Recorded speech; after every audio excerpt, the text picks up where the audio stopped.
We're getting ready to celebrate the last days of Pesach, which starts today. Candle lighting is 7:03 p.m. and we're in the midst of the Pesach holiday, which is a time of freedom and celebration and joy. But it's been a difficult week in the Holy Land of Israel, and now we are mourning the tragic death of two sisters, Maia and Dia, and their mother Lucy, Maia and Dia Lee, who passed away, who were killed this week in the Holy Land of Israel in a terrorist attack. And the question is, how are you able to celebrate the holiday, and yet we see such devastation and tragedy, such hardships? You know, our son Levi is celebrating his 21st birthday tonight. And in tradition, when you celebrate your 21st birthday, you begin reciting the 22nd chapter of Psalms, in which King David famously says to God and calls out to God, Keli, Keli, lama azaftani. My God, why did you abandon me? And the question is, King David was a man of such faith. How did King David tell God, how did you abandon me? Was he questioning his faith? And the answer I once heard says like this: there's two ways you could say why in Hebrew. One is madua and one is lama. Why do you have two words? And the answer is interesting. In Hebrew, whenever you have a lamed in the beginning of a word, it means for the future, for. And whenever you have a mem, mi bayit, it means from. So lim means for and mi means from. Say the rabbis, there's two questions and reasons you could ask why.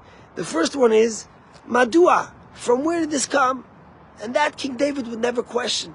He would never question God, because we could never understand the ways of God. And when we see such pain and suffering, we can't fathom it. But he asked, lama, keli lama azaftani, for what? What do we have to do now that we see such tragedy, such devastation? And the truth is that the D sisters weren't the first siblings to be killed, murdered in the Holy Land of Israel this year.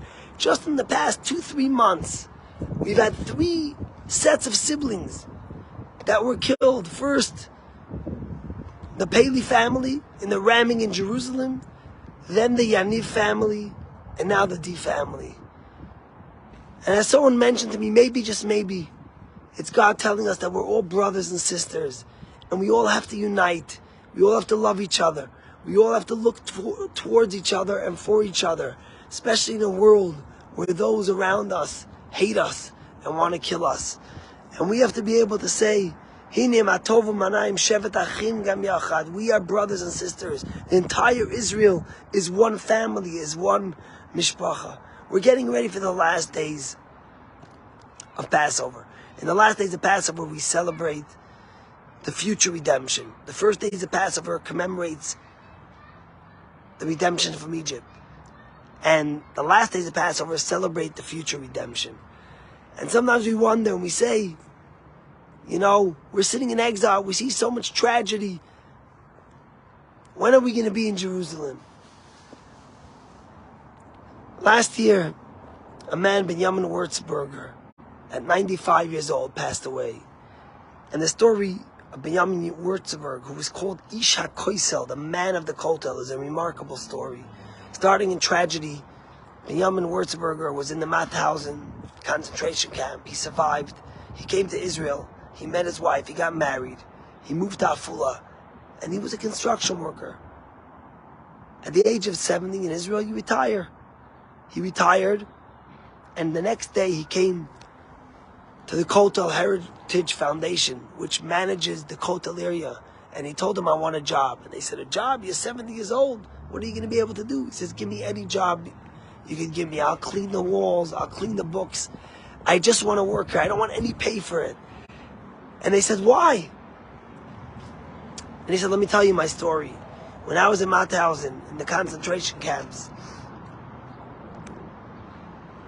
I weighed 57 pounds when I was liberated. I was emaciated. And when I was in the concentration camps, there was this one SS soldier who would beat us every day when he would give us the measly bread. And he would say, you fools, you speak about going to Israel, one day in Israel in your dreams. The only way you'll get to Israel is when we put you in the crematoria. And maybe if the wind is blowing that way, your ashes will blow towards Jerusalem. And every day when he said that and he beat us, I would mutter under my breath, L'shana haba b'Yerushalayim, next year in Jerusalem. And then I survived. I worked my whole life. But now, in the twilight of my career, I want to spend every day by the kotel. Every single day I want to be by the kotel. And I want this SSR's words, soldiers' words, and the words I told them, L'shana haba b'Yerushalayim, I want them to ring true. That I get up every single day and I go to the kotel. And that's what he ended up doing for the next 25 years of his life till his passing. Every single day he would come to the kotel and he would clean the shelves. He would clean the stone. He would make a seder, an organization amongst the books there. And he spoke to many of the birthright groups and other groups, and he became known about his story and about his faith. And he became known as Binyamin Isha Kotel. Now we celebrate the final days of Yom Tif, the final days of the Chag. And although we see devastation and tragedy, we're people of faith.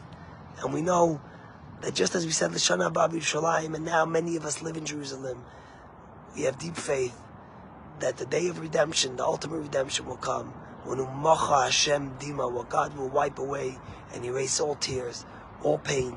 He will comfort the family of Lucy, Mia, Maia, and Dee, and the entire Jewish people who are mourning this terrible loss. Chag Sameach.